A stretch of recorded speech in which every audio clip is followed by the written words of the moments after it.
So, for a majority of my life, and especially my 20s, I'm very emotional damage.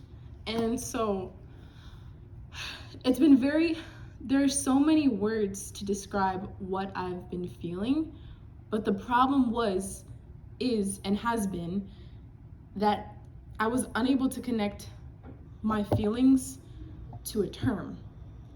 So what ended up happening was feelings were feelings.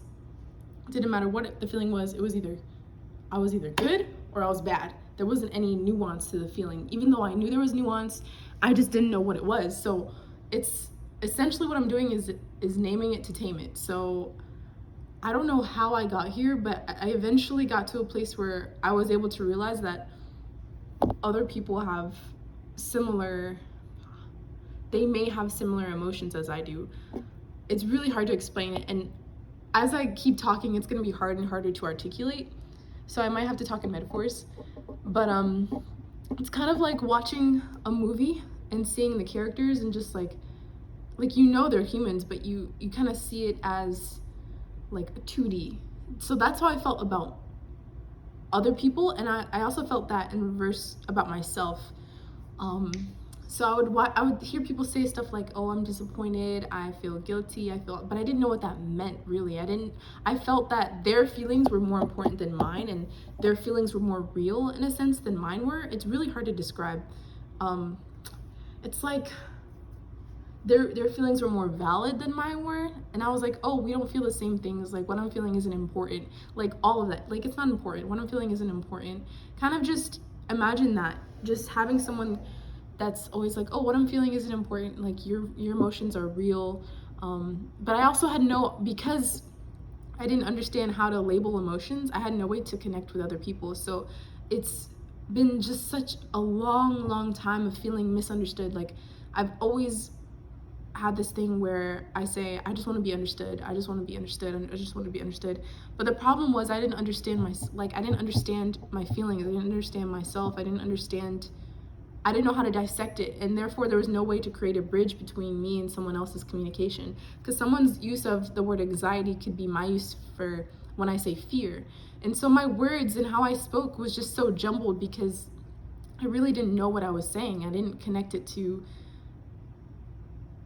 it's so weird to describe it, but I know there's a word for it. But yeah, so these past maybe a week or two ago, my friend was like, do you even know the term or definition of the word that you're using? And he said it to a group of us. And it turns out there was a lot of words that we were misusing that were very basic words, like love or jealousy or envy. And these have been words I've been using for my whole life, and I didn't understand them. And I was surprised because I had to keep looking them up to make sure that I was using the one that fit my situation. And so after that, I was like, man, that's interesting. I forget what started me looking up words. I think it was having we started doing the talking. Sometimes gets me really nervous, especially when I'm on video, because I know I have a limited amount of storage and I don't know when that is. And I know I have a limited amount of attention span from viewers, but if I need to reset my mind right now to make sure I know that I'm talking to myself and it's not for someone else, it's for me. And if someone else finds value from this video, then amazing, amazing, because this has been a pain of mine for a very long time. So let me just reset for a second and talk to myself. And they might come in at any moment, so I could be interrupted. But yeah, so I forget what triggered trigger is such a triggering word to me. I don't know why. I forget what started me looking up terms. I think it was us going over the defaults, passions, and essence chart, and then I also added a definitions thing. I forget why though.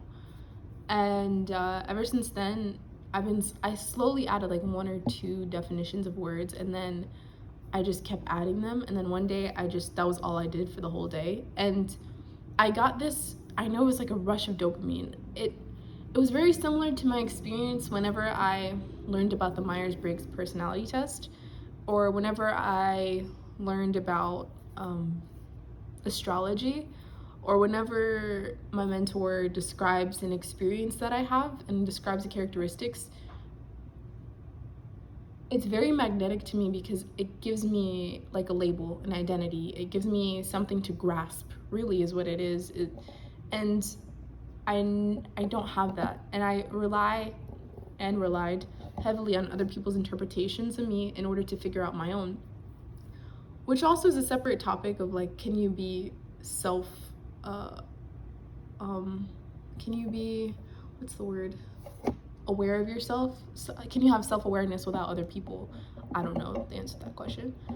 But to a certain extent, like I just didn't know how to describe things. So when people would describe me and how I was to them, then I would take it as set facts, which was really dangerous because if someone described me as really mean, then I was like, damn, I'm really mean. And I just didn't know how to observe, and I didn't understand. There's something called theory of mind. I didn't realize that other people had their own life and world, and in a sense I did, but I didn't grasp it. It's a concept that I still have trouble grasping, which leads to a lot of distortions. But it's kind of like whatever they're saying, they're trying to communicate something. We're all trying to communicate something, and what we're saying could be the opposite of what we're trying to actually communicate. It could be something so far away from what we're actually trying to communicate. It could be something very direct, and it just depends on the person, the situation, the environmental factors, what they've eaten,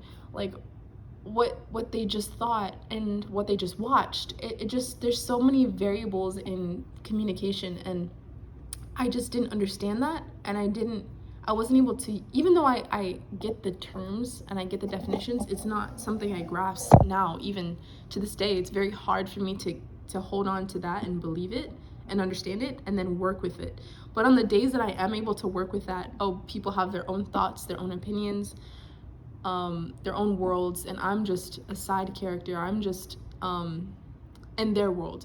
In my world, I'm the main character, of course, but in their world, they're seeing me in a way that is dependent on their interpretation of the world, of life. And so I forgot how I got here, but essentially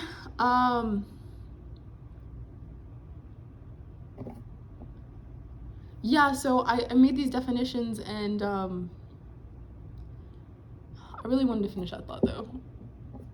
So over the past few years, it's been just constant not understanding other people and not understanding myself, feeling misunderstood, feeling extremely lonely. And the only time I didn't feel lonely is when I had that psychological sense of safety that came with physical affection from someone I just met.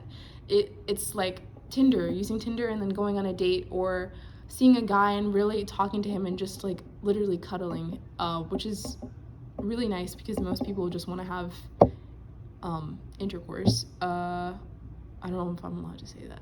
Just want to have, but damn, I might have ruined the video. Hold on.